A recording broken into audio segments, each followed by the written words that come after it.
Dr. Justice D.Y. Chandrachud, the Chief Justice of India, my assistant and other judges, Mr. R. Venkataramani, Attorney General of India, Mr. Kapil Sibal, President, Supreme Court Bar Association, Mr. Rashna Srivastava, Vice President, Mr.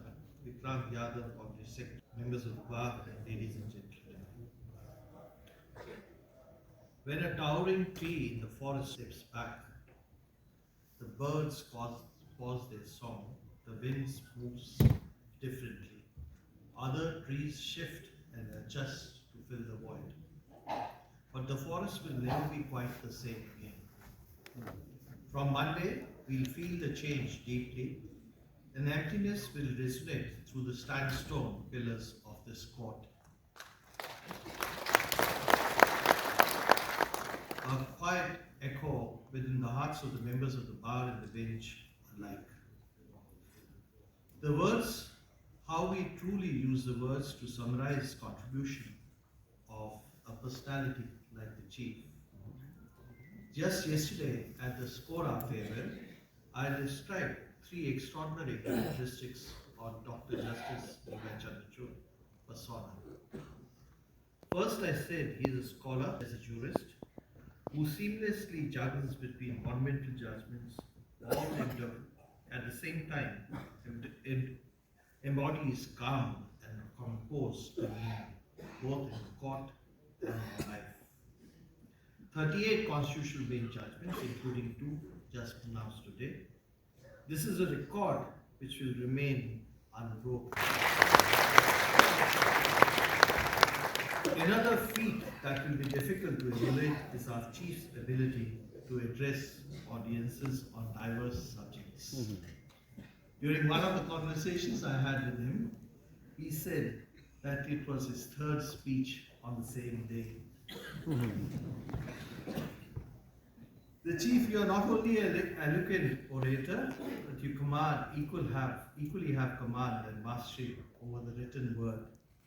He possesses a rare ability to bridge traditional wisdom with contemporary thought into a seamless connectivity with old principles and new innovations of legal philosophy. This makes him more a scholar and also a true judge. In the words of Lasky, he has full sense of seamless web of life. He is a statesman, he is a jurist, he is a thinker and a lawyer. Secondly, I spoke self-discipline and unwavering work ethics. This to me is not only visible through conduct, but also in his personal life. For example, at the age of 64, he gave up his favorite dish, a bowl of curd. The third aspect is, as a Chief Justice, he had a mission to improve this court. Under his leadership, several critical institutional developments took flight, from construction of a new chambers to Supreme Court building to establishment of a dedicated war room and staff welfare activities. That apart, as a technology buff, the Chief has transformed this court to bring technology and court at the doorsteps of the litigants, be it through live streaming, hybrid hearing, AI translation, or e-filing, making our life, the life of millions of people, hundreds of lawyers, so much at ease. Apart from the three, I'd like to add 2 more facets to the list. First, I must speak about his profound compassion, a force that drives him to build a just world wherever he walks. Throughout his tenure, he has relentlessly pursued this goal of making this court a century of inclusivity accessible to all. Consider, for instance, the creation of Mitti Cafe, a remarkable space run entirely by different able individuals, or his dedicated reforms to make this court more accessible, welcoming those who for long have found these spaces daunting or obstructive.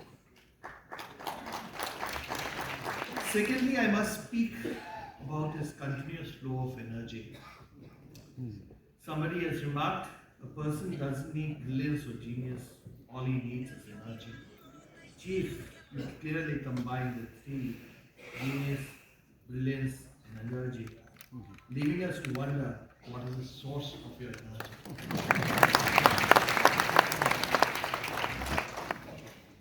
Turning to the personal note, I had never met the chief before I came to this court, or maybe I had met him but never spoken to him. It took us time, but then gradually we gelled with each other. We have discussed, dealt with several issues and problems, but never once did we leave the room feeling that there is a little disquiet or difference. We had our opinions, but nevertheless we found ways and means to deal with them. As the chief prepares to demit the office soon, there will be undoubtedly a vacuum both in the institution and for someone who had worked and lived with such dedication. Of course, the chief will be missed by us. We miss your presence physically, but you'll always be felt. You'll be amongst us as one of us. Behind the brilliant persona of the chief also stands his devoted family. I enjoy greater pleasures that he patiently awaits his presence. Luxury morning walks, time to spend with the book without looking at the clock, unhurried conversations. I'm aware that Kalpana Das, children Abhinav, Chintal, the daughters Mahi and Priyanka, sister Nirmal Kulkarni, brother-in-law Dilip Kulkarni, sister-in-law Chitra Das have been a quiet force behind him. They must be looking forward to the new